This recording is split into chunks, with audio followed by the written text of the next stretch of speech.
EPS 95 pension कमी ने आज देश की राजधानी दिल्ली के प्रेस क्लब में प्रेस कॉन्फ्रेंस के द्वारा मीडिया को संबोधित करते हुए बताया कि हम लोगों को पेंशन की मांग करते हुए विगत कई सालों से हम लोग कर रहे हैं और केंद्र सरकार से अपनी मांग रख रहे हैं। राष्ट्रीय संघर्ष समिति के द्वारा न्यूनतम पेंशन बढ़ाने की मांग कर रहे हैं। इनका कहना है कि जो हम लोगों को पेंशन मिलती है उससे पेंशन में हम लोगों का गुजारा नहीं होता है।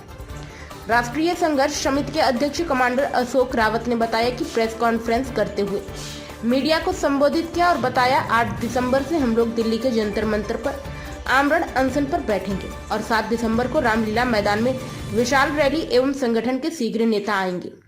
पेंशनर के लिए राष्ट्रीय स्तर पर संघर्ष कर रहे संगठन एनएसी के राष्ट्रीय अध्यक्ष कमांडर अशोक रावत ने प्रतिनिधि मंडल के साथ प्रधानमंत्री श्री नरेंद्र मोदी के कार्यालय पर 2 बार मुलाकात की और पेंशनधारियों की 4 सूत्री मांग को लेकर इस विषय पर विज्ञापन विषयों पर था। इनका कहना है कि हम लोग देश के लिए काम किए हैं, लेकिन हम लोगों को जो पेंशन मिलती है उसमें हमारा खर्चा नहीं चलता।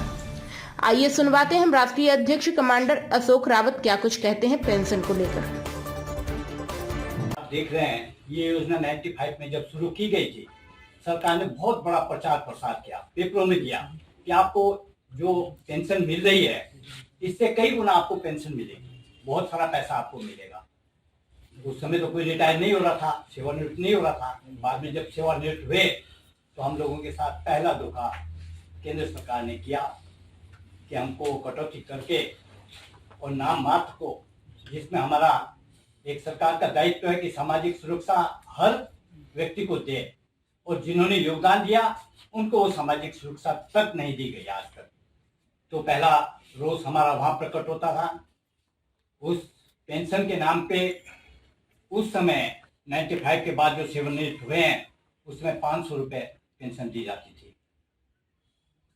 हमारे 2013 में काफी जब गुहार लगाने के बाद एक कोश्यारी कमेटी बनाई गई, भगत सिंह कोश्यारी उसके अध्यक्ष होते थे। उन्होंने 2000 से नेपाल बॉर्डर से वहाँ से लोग आ रहे हैं जो 24 घंटे 36 घंटे सफ़र करेंगे, वो भी पहाड़ों का, जहाँ पे वॉल्वो बसें नहीं हैं, डीलक्स बसें नहीं हैं, ऑर्डिनरी गाड़ियाँ होती हैं। ऑर्डिनरी गाड़ियों से वो 60 साल से ऊपर के लोग, 70, 80, 85 साल के, सिर्फ अपने मान सम्मान के लिए, अपने सामाजिक सुरक्षा के लिए वो लोग अपना त्याग कर रहे हैं एक तरह से, और वो लोग आ रहे हैं। मैं उत्तराखंड से हूँ, मेरे पास मैं चीफ कोऑर्डिनेटर हूँ, तो अभी हमारे 15 दिन से लगभग मैं पंजाब में, हरियाणा में सब जगह मीटिंग कर चुका हूँ। अभी हमारी पटियाला में मीटिंग थी, उधर यमुनानगर में मीटिंग थी, पीछे हमारी एक मीटिंग इधर मंडी में थी, फरीदाबाद में मीटिंग थी, एस्कॉर्ट में। तो सब जगह से एक बहुत लोगों को, इतने दुखी लोग हैं अपने जीवन से। जाएगी जो आपकी मीटिंग हुई वो कहीं ना कल सक्सेसफुल होगी। उम्मीद तो यह है कि वो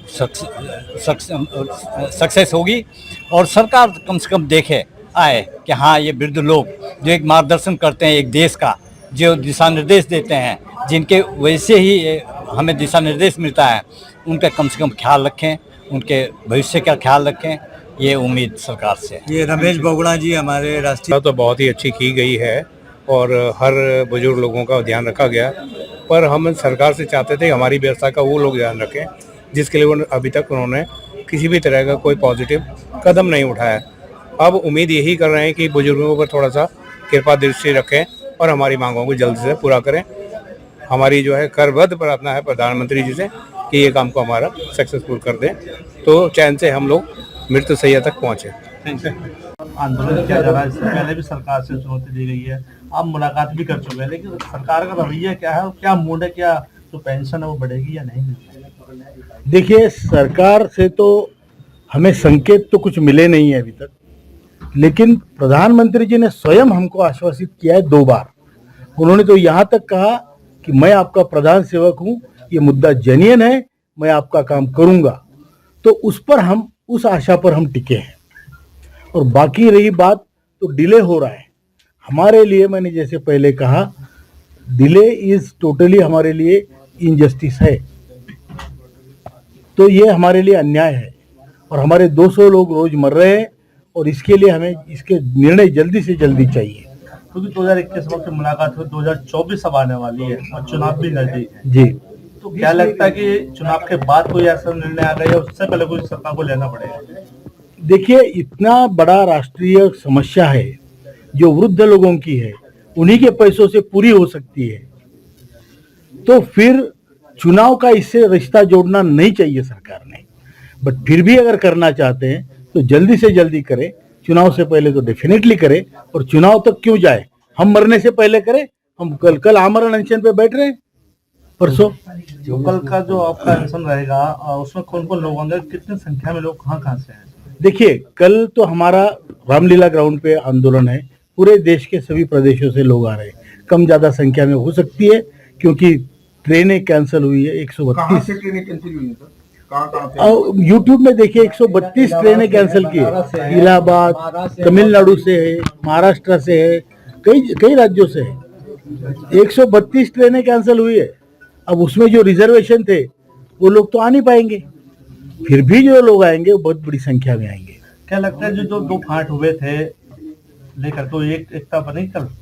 कौन से बात?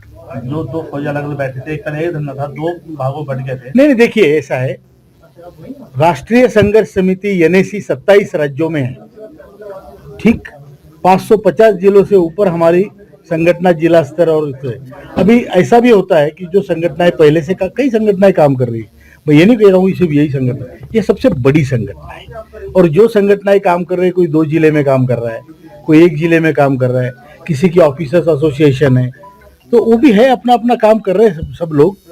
तो उनकी और एनएसी जो पूरा अम्ब्रेला है, बाकी छोटे मोटे संगठन, अब जैसे हमारे राजीव जी है, इनका एक संगठन है लखनऊ में, लेकिन वो अफिलिएट है हमसे।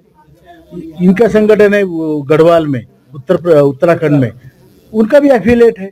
तो पूरे देश का ये एक प्लेटफॉर्म है, सभी संगठनों के लिए राष्ट्रीय लड़ाई का प्लेटफॉर्म है नेशनल एजुकेशन कमेटी।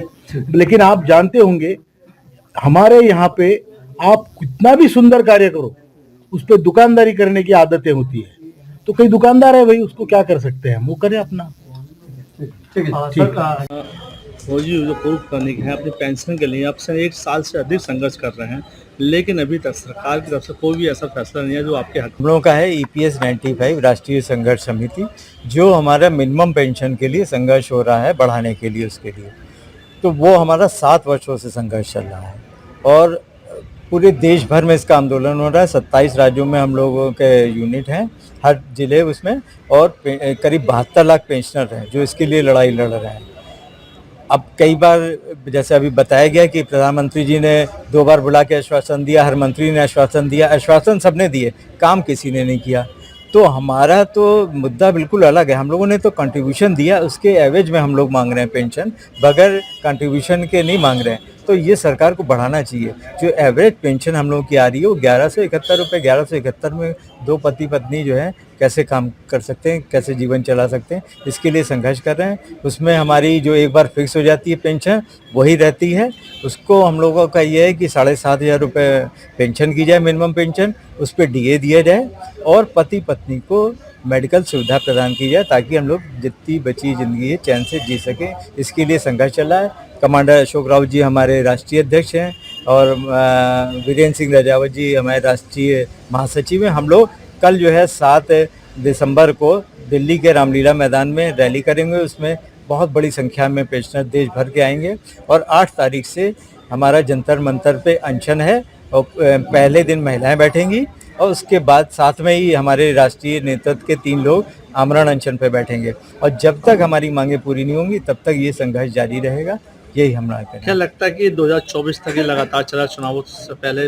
नहीं, अगर हमें देखिए सब वृद्ध लोग हैं तो कितने दिन ये चल पाता है, ये सरकार को देखना पड़ेगा। अब एक आध की किसी की डेथ हो जाएगी, हो सकता है तब समझ में आए।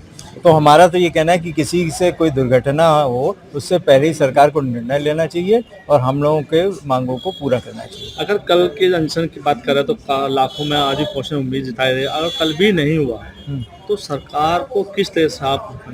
नहीं, अगर देखिए कल तो रैली है और परसों से अनशन है, नहीं हुआ तो बैठे रहेंगे, बार बार पुलिस ले जाएगी, पकड़ेगी। आप लोग तो कई साल से हम लोगों का कवर कर रहे हैं, कितनी बार पुलिस पकड़ ले गई किया, पर हम लोग पीछे नहीं हटे। अब वृद्ध हैं, जब आराम करना चाहिए, 60 साल के बाद ये सड़क पे बैठे हुए हैं, भीख मांग रहे हैं कटोरई की तरह लेके। ये तो भीख मांगना ही हुआ, अपने ही पैसे अब मांग रहे हैं सरकार से। तो ये तो अन्याय है वृद्धों के साथ। ये डंगवाल जी हमारे उत्तर चीफ कोऑर्डिनेटर हैं, और ये कितना संघर्ष कर रहे हैं कि उत्तराखंड में कितनी बड़ी बड़ी सभाएं कर रहे हैं। आप इनसे भी थोड़ा सा संघर्ष के उत्तराखंड हर घर से एक फौजी होता है। नहीं, उत्तराखंड से तो है और भौगोलिक की स्थिति बड़ी खराब है।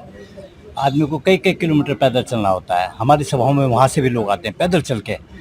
आज कल के लिए जो आदमी आएंगे वो सुबह 6 बजे चल